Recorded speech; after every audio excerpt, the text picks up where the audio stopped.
So this is the same concept, just using the legs. So I'm just going to give you an example of the way I would do it. Starting with the right leg, going front and back to center 8 times. 1, 2, 3. Here we're working the thigh muscle. 6, 7, 8. Other side. 1, 2, 3, 4. You can slow it down depending on what they need. 7 and 8. Once they can do that, you can do alternating, right?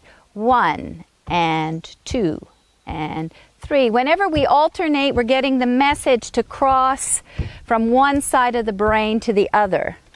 So all of these neuromuscular pathways that we're developing are actually working on neuroplasticity, getting the brain to grow, to improve its function and its ability to connect between idea and action, and then everything else in life as well.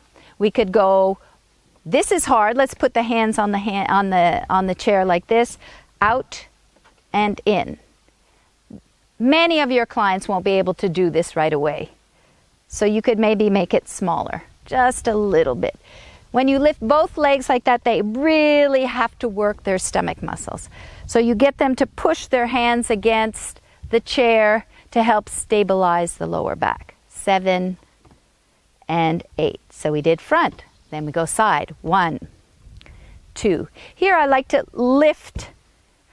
So you could either just go side or lift, because often I find that they're very disconnected from their feet, and so they trip, and because they're not really working with their feet. So here we're practicing like lifting up to step up onto the curve, or up onto the stair, or up over the something or other. So this movement is working, they're strengthening their quadricep, and also up, side, down, up, side, down. Reminding the leg that it has to pick itself up. Let's go to the other side. And out. So you could either do it like this, which I think is a very good way, but you can also just simply move side. So they're similar but different. Variety, that's good. 7 and 8. Then we cross from one side of the brain to the other. 1 and 2 and 3 and 4, 5 and 6 and 7 and 8. Or both. 1, 2. This is also a movement which requires greater strength in the core. 7 and 8. And like we did with the arms, combine 2 directions. Front, side, front, center, side, center, front, center, side, center. If you want, you could add the arm like I'm doing to connect the upper and lower part of the body. You'd be surprised.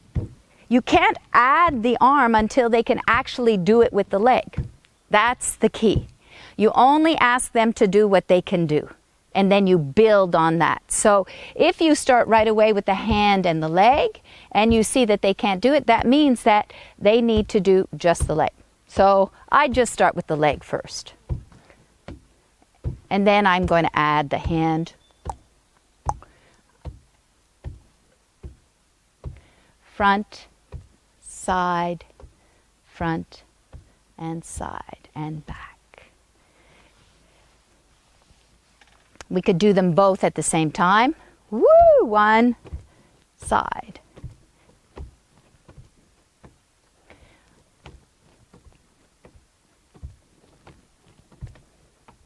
Good. We can also go back. 2, 3, 4. Back. 2, 3, 4. Alternating. 1, 2.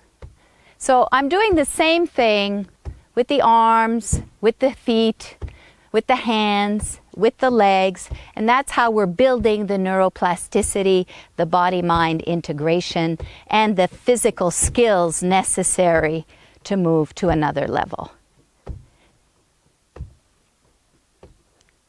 Center. Another direction is across. This uses all the inside of the thigh. A lot of this part of the body is no longer being used at all. Cross. Now, some people have hip replacements and there's movements they're not allowed to do. They know that. The doctor has told them. And so you invite your clients always to respect what the doctor has told them. I have found, though, on occasion that what the doctor suggests is not doing anything. And I know from experience that as soon as the older bodies stop moving, they degenerate at an incredibly rapid rate. So do simple things and gently build their bodies up and give them the confidence. So this is still spatial orientation, crossing the leg, crossing the leg, crossing the leg. You can cross the leg back, 2, 7, 8, center, side, 2, 6, 7, 8, and center. Put both hands here. This is a really good exercise for them. It requires a lot of strength. Lift both legs up and down. So this is what you're going to see the first time they do that. Oh, they're going to go. So you tell them, if you can't lift both legs, then you can lift one leg at a time, kind of like a gallop. 1, 2. 1, 2. If they can't lift both legs, they could lift one leg like this, which in itself is a whole other exercise we haven't gotten around to doing yet. Up, up, up, up, up, up. 1, 1, 2, 3, 4, 5, 6, 7, 8, or better yet, 1, 2. Push the hands against the chair. 3, 4, 5. Let's say 10. Eventually, you can go all the way up to 20. Good. Whew. Let's stretch out the legs for a moment.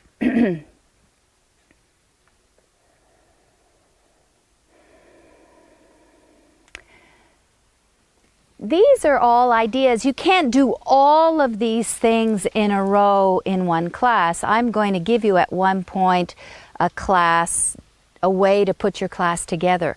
Right now, I'm just teaching you the concept of spatial orientation using different body parts, the way to build the body's ability, the way to put the body back together so that it can have mobility, functional mobility, coordination, and balance. So that's good for now. So let's combine some of the ideas that we've been working on, mostly for the legs. When you work the legs, first we train one side, then we train the other side, then we train the ability to alternate from one side to the other side. So now let's take all of those skills that we've been building and put them into a little sequence. And before we do our sequence, let's just use the marching, which is alternating, lifting the right and left leg. And marching is a great way to warm up, to get the blood going, to get the heart rate up. So let's try that together. So marching is simply like this. Lifting the knees, alternating right and left, and swinging with the arms. 1, 2, 3, 4, 5, 6, 7, 8. So you do this for a while and you'd be surprised at how much the heart rate will increase. And also as you bang the feet on the ground, that helps to strengthen the bones. And lifting the knees up and down like that activates the core muscles here and the thighs. And swinging the arms back and forth like this works the arm muscles and the shoulder joint mobility. So we have a very simple movement that's working a lot of things at the same time. And that is tigidou, as we say in Quebec. So we've been marching. And stop. So now let's learn a little combination. You might have to breathe after that. So we're going to learn this combination. Open side, center, and then right foot front, left foot back. Back to center. Open left, center, right foot, left foot front, right foot back, center. So it looks like this. 1, center, 2, center, 3, center, 4, center. 1, center, 2, center, 3, center, 4, center. 3. Looks easy, it won't be for them, but challenge is good. 4.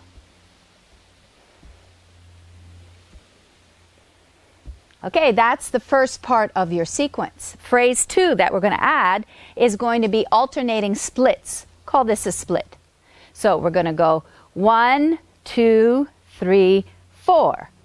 And we add it. So it's 1, center, split, center, side, center, split, 4 times. And then we add alternating 3, 4. So let's do that together.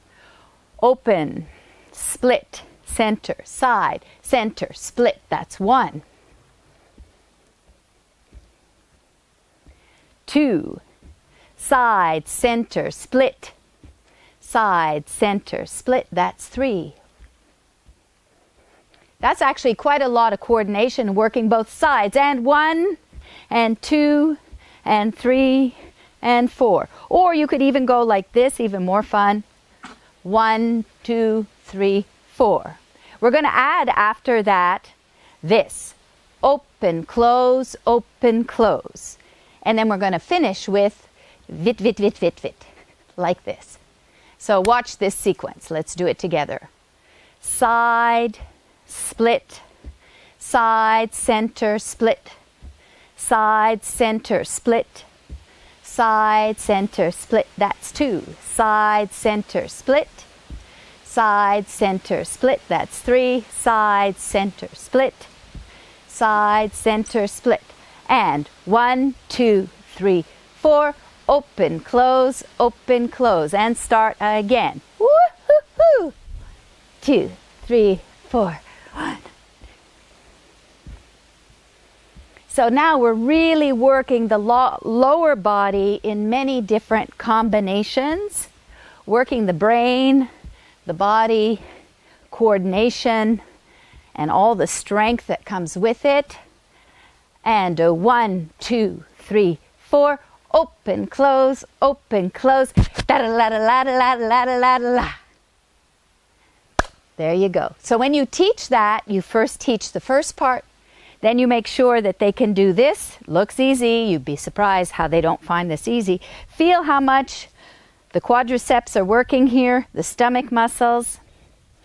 And open, close, working these muscles here. And then this, getting the heart rate up, getting the body moving faster. They're not used to it. It's so much fun. This makes them giggle. And at the same time, we're teaching them a sequence which works their memory. So that's an example of a sequence that you can do. And there's many sequences, and I'll teach you more sequences later. But right now, I just wanted to sort of wrap that up. We've worked one direction, one body part, 2 directions. We've worked one body part, 3 directions, up, front, across, or more than 3. We've worked with the feet. We've worked with the legs in different directions. And we've also started to work, this is where we're going next. I'm going to teach you about how we work. This is called homolateral, working the upper. This is the upper body. This is your lower body. And when you start combining the upper and the lower body, you work first on one side. So you teach the brain, and that's the way the body has developed. It's developed first, you learn to eat and evacuate. So this is the first channel. Then you learn how to push with the feet and push with the hands. These are the second channels. So when we work one hand, one side, both, we're connecting the upper body. Or when we work with the legs in different combinations, we're connecting the lower body. When you work the right leg and the right arm, then you're connecting the upper and the lower body on the same side. And in the development of the, from birth to walking, that's the way we go. 1, 2, that's called homologous. 3, homolateral or lizard. And then 4, contralateral, diagonal. So in the next tutorial, I'm going to teach you more about homolateral and then contralateral.